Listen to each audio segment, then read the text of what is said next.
salam semangat untuk kita semua, para pecinta tiri lolok. Untuk menyambut pemilu yang sudah di depan mata, mari kita dengar hasil wawancara radio Tiri Lolok dengan beberapa masyarakat Kota Kupang tentang bagaimana kesiapan mereka dalam menghadapi pemilu 14 Februari 2024.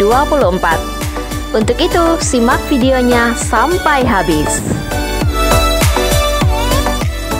Kira-kira kesiapan Ade terhadap pemilu nanti tanggal 14 itu seperti apa? Apakah Ade selama melihat debat capres-cawapres yang sudah ada ini sudah punya gambaran untuk memilih capres apa nanti pada tanggal 14 nanti? Oke, baik. Kalau saya pribadi saya sudah menyiapkan itu dari 1 minggu yang lalu, karena melihat dari di sosial media, di TV, itu mereka sangat-sangat antusias dengan kampanye yang mereka buat. Jadi menurut saya kesiapan dan pilihan saya nanti itu sudah 100%, sudah saya siapkan. Lalu pertanyaan yang kedua, ini berkaitan dengan calon legislatif. Kira-kira pernah tidak ada calon legislatif yang datang meminta bantuan dan dukungan doa kalian, tetapi datangnya itu dengan berbagai cara? Kalau soal itu setiap hari, 2 minggu kemarin itu setiap hari datang ke rumah. Itu karena yang calon ini dia itu beragama Katolik dan bertetangga dengan kami, jadi dia meminta bantuan juga kepada kami di KUBS itu, dan cara mereka itu sangat membantu kami sebagai masyarakat biasa yang kami juga tidak tahu itu politik itu seperti apa tentang yang mereka berikan kepada kami. Dan menurut saya hal itu memang harus ada, karena mereka harus ada effort yang mereka buat untuk masyarakat nanti. Dan menurut saya itu bagus, tapi jangan terlalu berlebihan juga.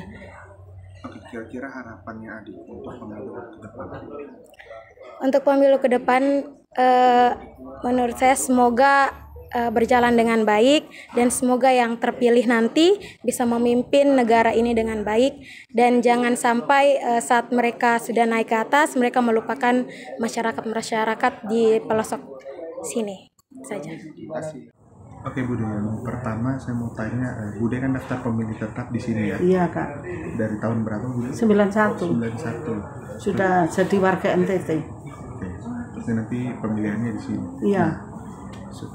Yang berikutnya Bude, kira-kira dari debat capres dan cawapres yang sudah dilaksanakan sekitar 5-6 kali ini, apakah Bude sudah punya gambaran pemilihan yang mantap lah untuk pemilihan nanti tanggal 14? Sudah ada. Sudah ada ya? Iya. Lalu yang berikutnya, kalau untuk di bagian caleg selama masa kampanye, kira-kira ada tidak calon legislatif yang datang bertamu minta dukungan tapi dengan memberikan sesuatu? Ada Kak, tapi bagi saya milih dari hati nurani saya. Nggak milih yang pakai apa begitu. Oke, lalu harapannya Bude untuk pemilu nanti ini bagaimana? Semoga lancar, yang minta dukungan saya bisa lolos dan tidak ada kecurangan. Oke, terima kasih Bude. Iya, sama-sama Kak.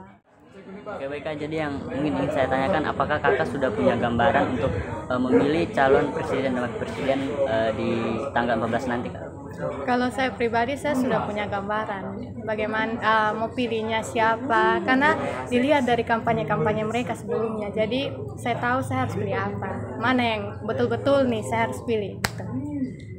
Kalau untuk caleg Kota Kupang sendiri, mungkin dari calon tertentu mungkin ada yang melakukan pendekatan untuk memohon bantuan pilihan begitu, tapi dengan memberikan sesuatu gitu ada? Kalau saya pribadi sih saya belum pernah merasakan, tapi orang tua saya itu sudah pernah merasakan dan memberitahu kepada saya, oh ini namanya seperti ini. Mungkin namanya politik uang atau serangan fajar, itu yang saya tahu seperti itu, dan mereka berikannya menurut saya itu pada orang yang memang betul-betul membutuhkan kalau menurut saya pribadi. Jadi mungkin ada beberapa yang menurut mereka itu hal yang bisa jadi tidak korupsi, kan penyuapan toh. Nah tapi kalau menurut saya kalau sasarannya tepat pada orang yang membutuhkan ya tidak masalah. Yang terakhir Kak, mungkin harapan Kakak untuk pemilu nanti seperti apa? Harapan saya sih yang terbaik ya untuk mereka paslon yang nanti naik, karena negara kita, negeri kita ini butuh orang-orang yang bisa memimpin negara dengan baik. Gitu. Jadi kedepannya pendidikan, ekonomi, dan hal lain-lainnya gitu, itu dapat teratasi dengan baik. Kalau kita sebagai rakyat yang pintar, jangan sampai terjerumus politik uang. Contoh kayak Pak Prabowo bilang, ada yang kasih uang terima, itu uang kalian kok, ya kan? Cuma kalau kau rakyat yang pintar, jangan terima, jangan lakukan itu, karena itu awal korupsi dari ketong, bukan dari dorang, kan seperti itu.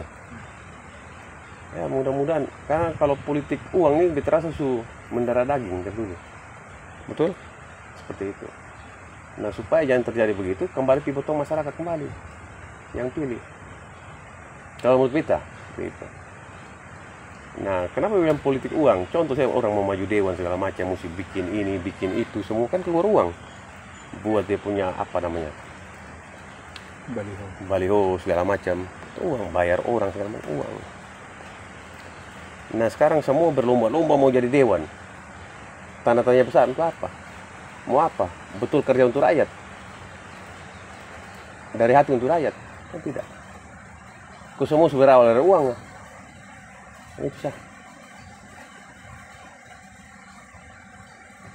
Lain ke pemilu tahun 80-an, 90-an itu beda. Nah, orang yang ikut juga orang dulu. Orang yang mungkin sudah punya, bukan masalah sudah punya, tapi orang yang betul-betul dewasa soal ekonomi, soal pemikiran untuk bangun negara segala macam. Nah sekarang nih, betul anak kemarin juga ikut pemilu, ikut apa namanya, dewan segala macam. Untuk apa? Semua berlomba-lomba jadi dewan. Tapi apa betul untuk kerja untuk rakyat? Dengan hati. Karena kerja untuk rakyat itu bukan gampang. Ini sangat-sangat susah, berat, ya kan? Kalau hanya untuk uang ya, semua orang pilih. Contoh kan seperti itu. Tapi mudah-mudahan yang terpilih berikut ini jadi baik lah. Dan kau bisa rubah suasana politiknya kemarin-kemarin itu dewan harus begini, harus begitu. Tidak semua orang seperti itu, tapi banyak yang berpikir seperti itu, ya kan? Begitu. Iya. Terus ini berkaitan dengan caleg nih, Bapak. Nah kalau caleg itu pernah tidak ada caleg yang datang minta bantuan dukungan suara, tetapi datang itu dengan embel-embel tertentu? Oh, untuk di sini tidak ada. Tidak ada ya? Tidak ada. Ada juga, tapi tidak berupa embel-embel, tidak ada. Kira-kira kalau Bapak dengar tentang embel-embel itu, tanggapan Bapak bagaimana? Baik, tidak baik. Tidak baik ya? Iya, tidak baik.